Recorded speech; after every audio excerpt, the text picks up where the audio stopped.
Hi guys.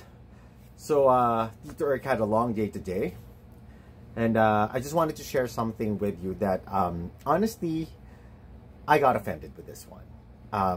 Hindi ko matago. I just want to rant because I was really affected when I saw this ad in the Blue app earlier. You see this?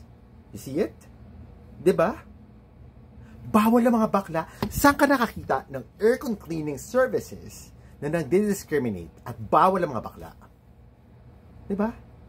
So, if you are a member of the LGBT queerty community like me, or kung alay ka namin, pues, dapat nagagalit rin kayo at kinakancel natin ang ganitong mga negosyo. Boycott is key, guys. Are you with us or not with us? Boycottin to. Nakaka-offend.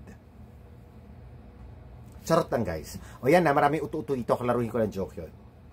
Kasi, mamaya masisipa ako at saka ako naman yung makancel. Guys, joke lang siya ha. Klaruhin lang natin. Yun lang. Anyway. God bless you guys. Good night. Bye-bye.